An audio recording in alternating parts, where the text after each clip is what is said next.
Shalom semuanya. Menurut penanggalan Ibrani, pada tanggal 26 September 2022, kita sudah memasuki tahun 5783 atau P Gimel. 10 hari pertama dari permulaan tahun P Gimel, yaitu dimulai dari tahun baru yang disebut dengan Rosh Hashanah, sampai kepada perayaan Yom Kippur atau Hari Raya Pendamaian.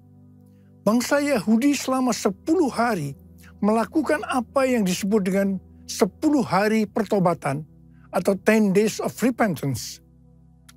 Menurut tradisi bangsa Yahudi, pada saat Rosh Hashanah terbukalah 3 kitab, yaitu yang pertama, kitab kehidupan bagi yang sepenuhnya saleh.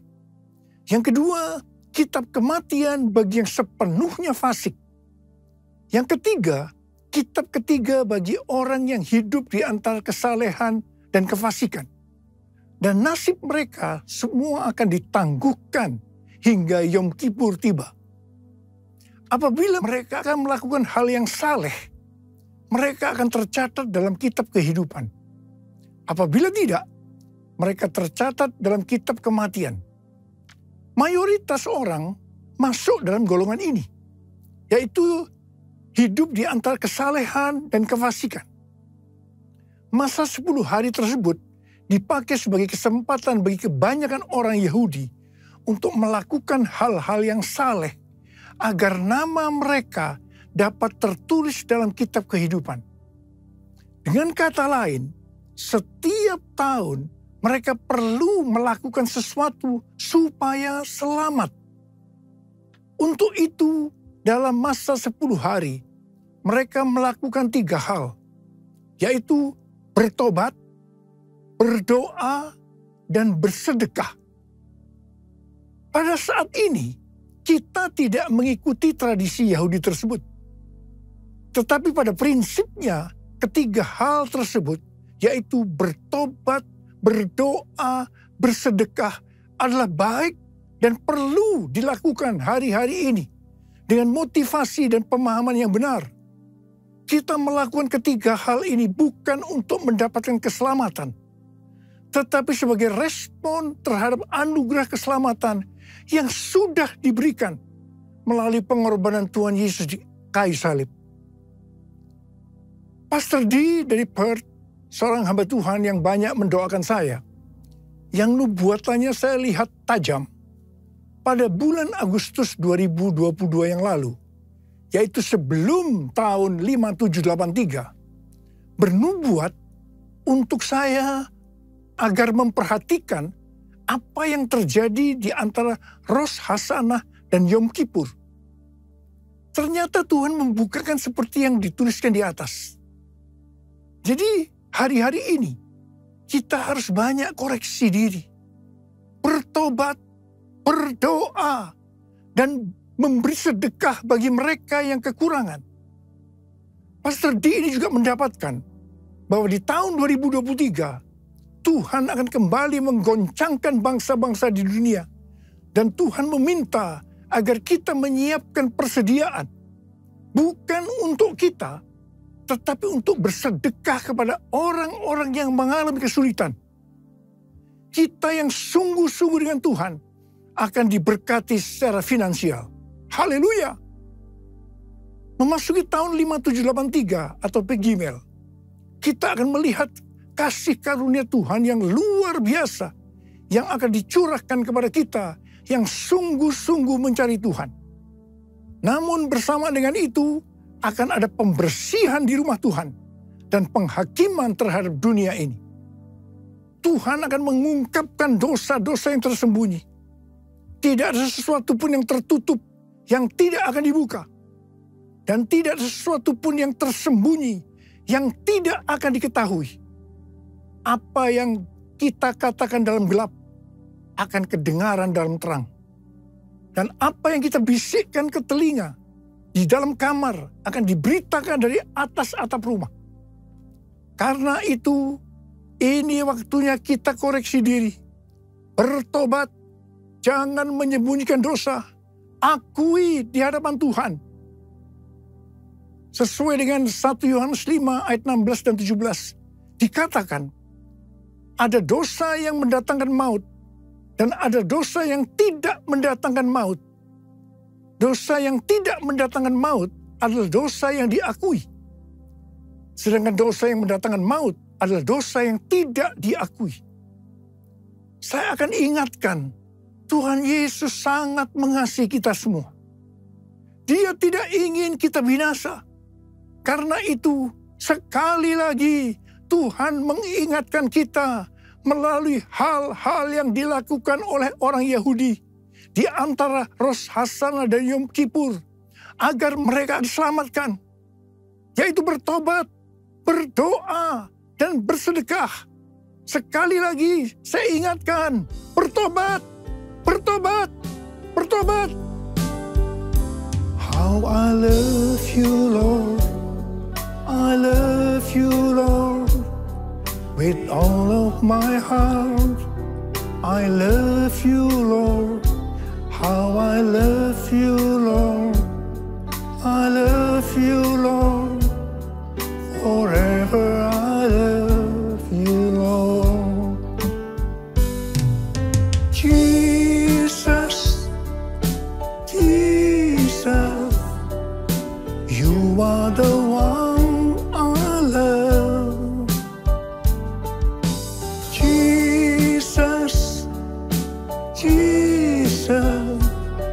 forever I love you, Lord. Forever I love you, Lord. Forever I love you, Lord. Pada tanggal 12 sampai dengan 14 Oktober yang lalu, ada konferensi Pentakosta sedunia atau yang disebut dengan Pentecostal World Conference di Seoul, Korea Selatan. Pentecostal World Fellowship adalah salah satu aras dunia untuk aliran Pentakosta. Dengan Billy Wilson sebagai chairman. Billy Wilson juga adalah co-chair Empower 21 dan presiden dari Oral Roberts University. Tema dari konferensi ini adalah Pentecostal Revival in the Next Generation yang diselenggarakan oleh Yoido Full Gospel Church. Ini adalah gereja yang didirikan oleh almarhum Yonggi Cho dan sekarang sebagai gembala sidangnya adalah Yong Hun Lee.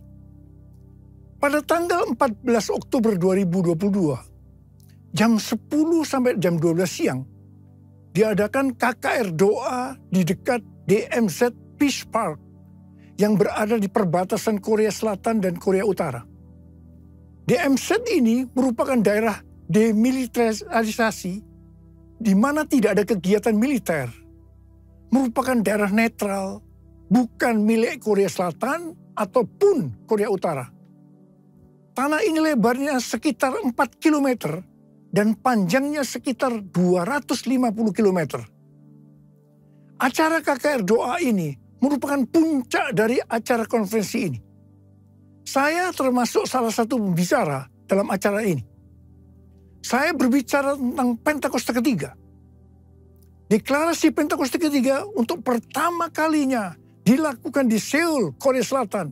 Dan dihadiri sekitar 20.000 orang. Pada waktu itu saya berkata, Pentakosta ketiga akan memberikan kuasa kepada kita untuk menyelesaikan amanat agung. Saya akan mengingatkan kepada kita semua bahwa tugas utama kita adalah menyelesaikan amanat agung, yaitu menjadikan semua bangsa itu murid Tuhan Yesus. Harap diperhatikan bahwa hanya murid yang bisa memuridkan. Karena itu kita harus menjadi murid Tuhan Yesus. Hanya murid Tuhan Yesus yang masuk surga. Yang percaya katakan amin. Firman-Mu pelita bagi kakiku, terang bagi jalanku. Firman-Mu pelita bagi kakiku, terang bagi jalanku. Waktu waktu ku bimbang dan hilang jalanku, tetaplah kau di sisiku. Dan takkan ku takut asal kau di dekatku, besertaku selamanya.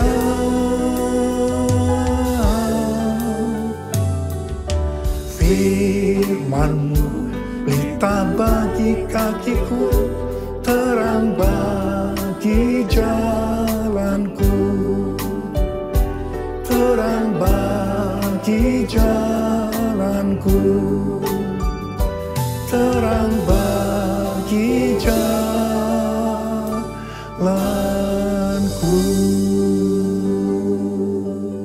Sekali lagi saya akan katakan pada saudara, kita semua harus jadi murid Tuhan Yesus. Yang mau katakan amin.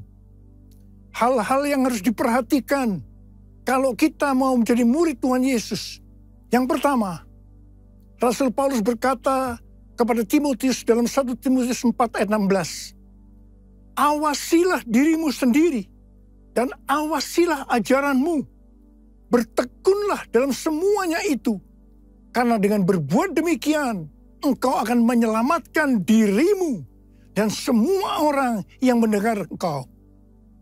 Ini adalah pesan Tuhan Yesus yang sangat kuat kepada murid-muridnya. Yaitu supaya kita menyelamatkan diri kita sendiri.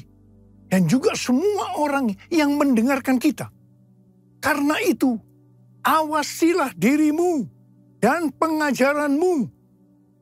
Hal yang harus dilakukan adalah kita harus hidup kudus. Tetap peka terhadap pekerjaan dan karunia Roh Kudus.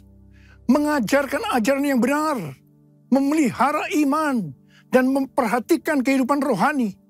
Semua harus dilakukan dengan tekun. Yang kedua, Rasul Paulus juga berkata dalam 1 Korintus 9 ayat 26 dan 27. Bahwa aku bukan pelari yang tanpa tujuan. Dan juga bukan petinju yang sembarang saja memukul. Tetapi aku melatih tubuhku dan menguasainya seluruhnya.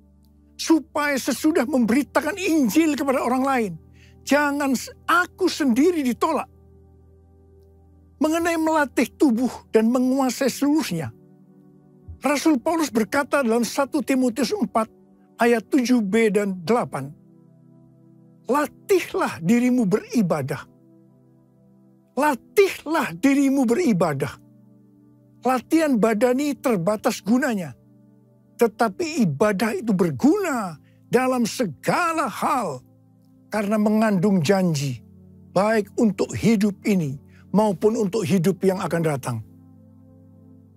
Kata ibadah dalam bahasa aslinya memiliki arti kesalehan. Godliness. Dalam terjemahan Alkitab New International Version atau NIV dikatakan, train yourself to be godly. Latihlah dirimu menjadi saleh. Kata godliness atau kesalehan ini muncul sebanyak 15 kali dalam Perjanjian Baru.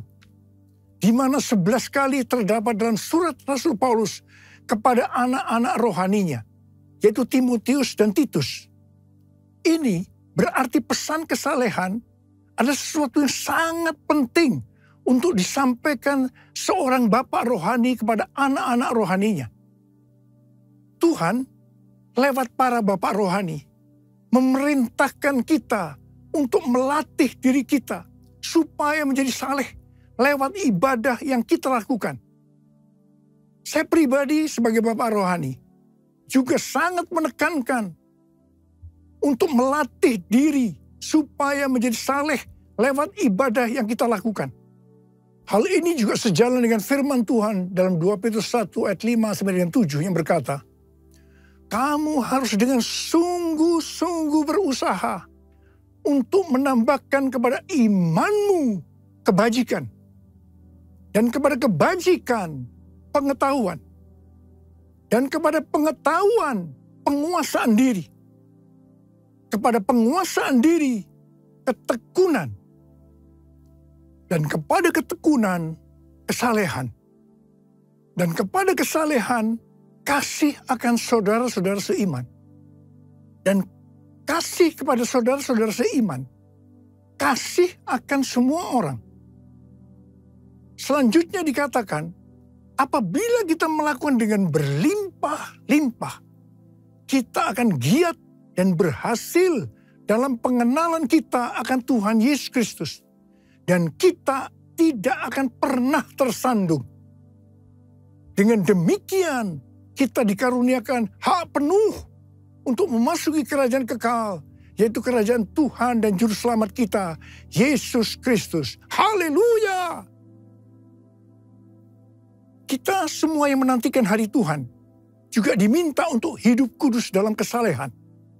Seperti yang difirmankan dalam 2 Petrus 3 ayat 10 dan 11. Tetapi hari Tuhan akan tiba seperti pencuri. Pada hari itu langit akan lenyap dengan gemuruh yang dahsyat dan unsur-unsur dunia akan hangus dalam nyala api. Dan bumi dan segala yang ada di atasnya akan hilang lenyap. Jadi, jika segala sesuatu ini akan hancur secara demikian, betapa suci dan salehnya kamu harus hidup. Saudara, lawan dari kesalehan adalah kefasikan. Orang yang tidak melatih dirinya menjadi saleh lewat ibadah, tanpa disadari dapat terjerumus dalam kefasikan. Harap diperhatikan bahwa murka Allah dinyatakan atas orang-orang fasik. Dalam Roma 1 ayat 21 sampai dengan 27, kita melihat orang-orang fasik itu memiliki ciri-ciri sebagai berikut. Sekalipun mengenal Allah, mereka tidak memuliakan Dia.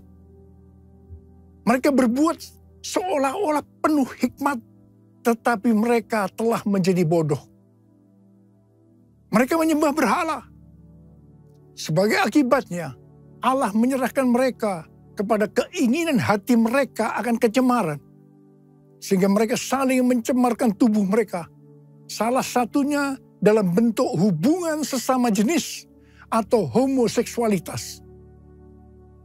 Sebagai Bapak rohani, sekali lagi saya akan mengingatkan, latihlah dirimu beribadah. Bapa, ku persembahkan tubuhku sebagai persembahan yang hidup, kudus, dan yang berkenan padamu, sebagai ibadah yang sejati.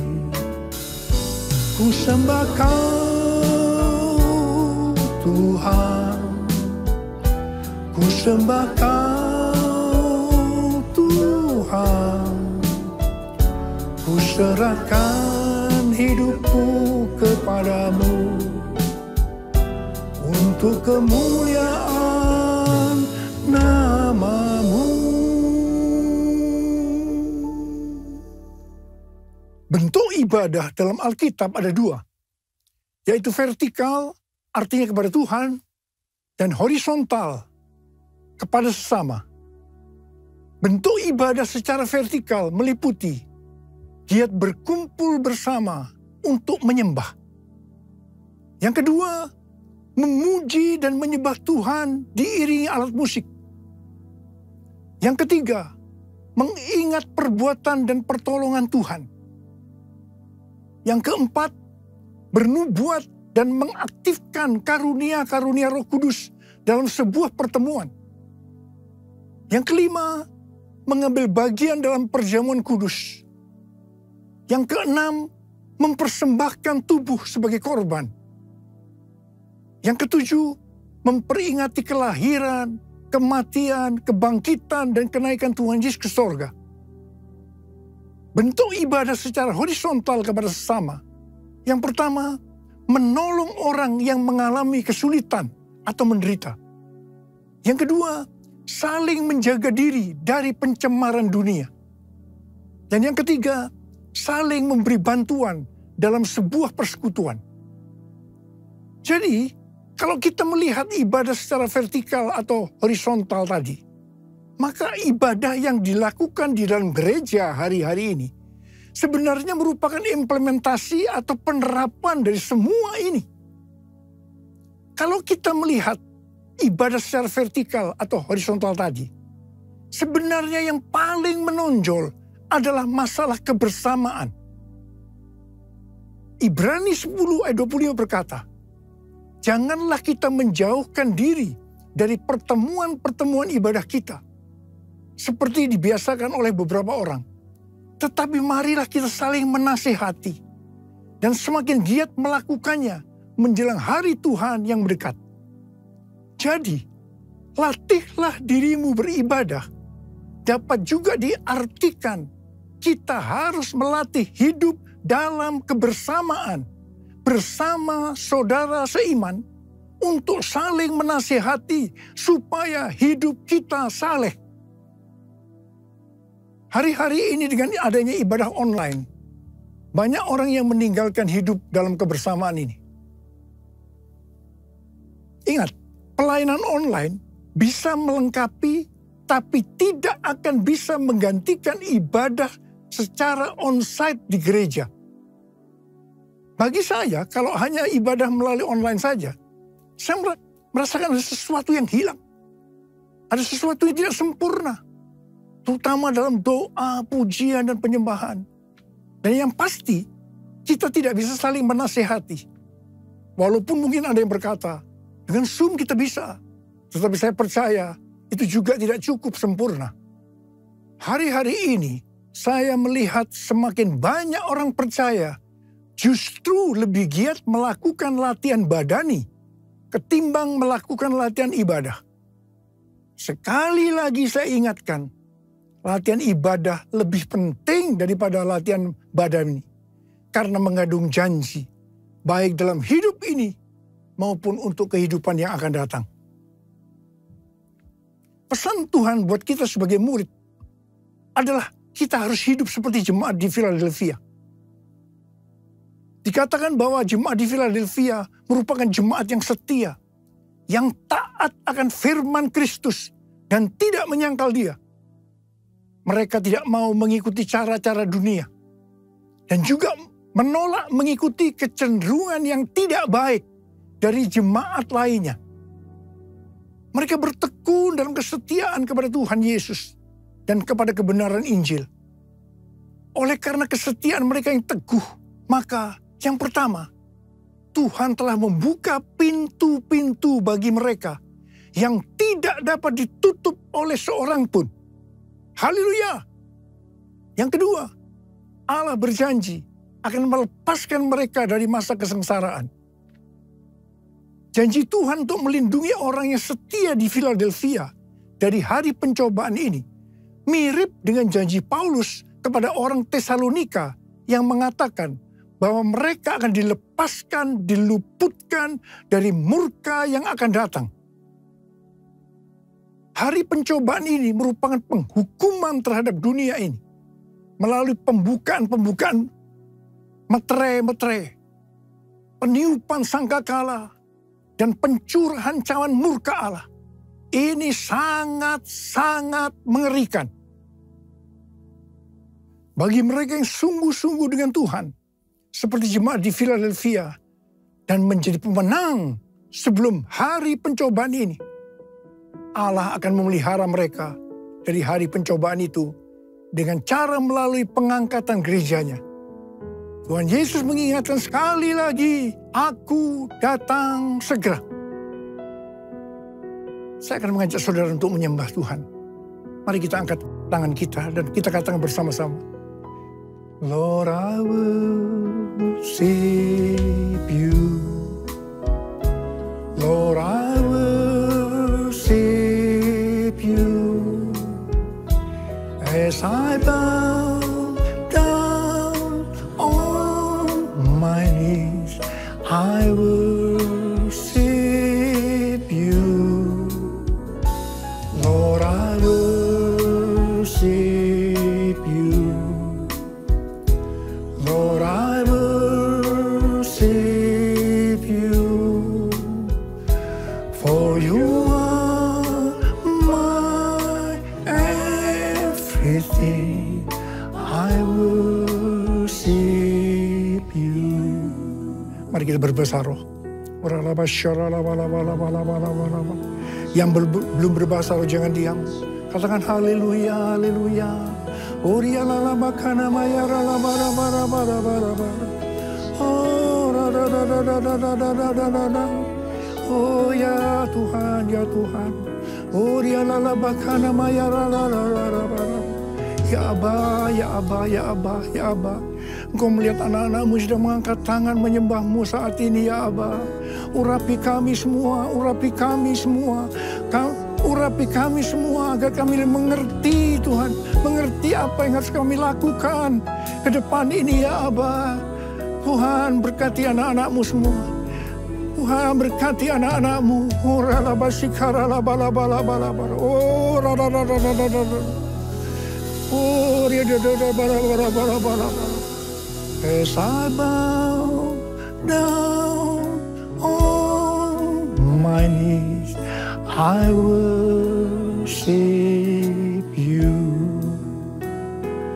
As I bow down on my knees, I worship you. Terima kasih Abah. Terima kasih. Sekarang terimalah berkat Tuhan. Kasih karunia yang berlimpah-limpah daripada Allah Bapa dalam anak yang tunggal Yesus Kristus. Persekutuan yang manis dengan Roh Kudus menyertai saudara sekalian mulai hari ini. Sampai Tuhan Yesus datang menjemput kita di awan-awan dan bahkan sampai selama-lamanya.